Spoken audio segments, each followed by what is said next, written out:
Gateway of India ते मांडवा या जलवाहतूक मार्गावरील पीएनपी बोट सेवेच्या तिकीट दरांबाबत सध्या अनेक प्रश्न उपस्थित केले जात आहेत. वातानुकूलित आणि खुल्या डेकसाठी कंपनीकडून एकच तिकीट दर आकारला जात असल्याच्या तक्रारी प्रवाशांकडून समोर आल्या आहेत. याविषयीची प्रत्यक्ष बाजू जाणून घेण्यासाठी आम्ही पीएनपीच्या ऑपरेटरशी संवाद साधला. त्यांच्या म्हणण्यानुसार त्यांच्याकडे केवळ एसी बोटीच उपलब्ध आहेत, ज्यामुळे दर समान आहेत. पाहुयात ते नक्की काय म्हणाले. आपल्याकडे पहिल्यापासूनच सेम रेट आहे. वर खाली असं काही नाही. ज्यांना जमत नाही एसी मध्ये ते तो वर जाऊन प्रवास करू शकतो.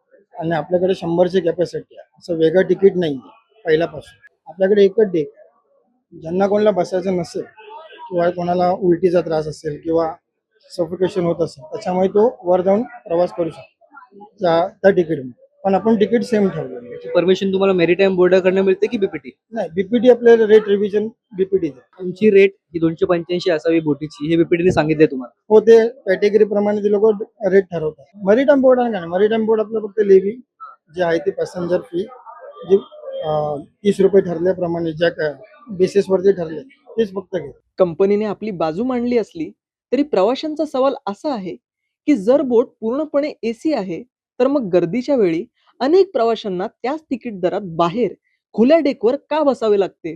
तसेच इतर बोट कंपन्या जसे की अपोलो हे मेन डेक आणि एसी साठी वेगवेगळे आणि पारदर्शक दर आकारत असताना पीएनपीचे दर समान का आहेत, हा मुद्दा सध्या चर्चेत आहे. या संपूर्ण तिकीट दरांच्या रचनेवर प्रशासनाची अधिकृत भूमिका काय आहे, हे जाणून घेण्यासाठी आम्ही बीपीटी अधिकाऱ्यांशी संपर्क साधण्याचा प्रयत्न केला. मात्र त्यांनी या विषयावर तात्काळ प्रतिक्रिया देण्यास नकार दिला आणि सविस्तर माहितीसाठी अपॉइंटमेंट घेण्यास सांगितले.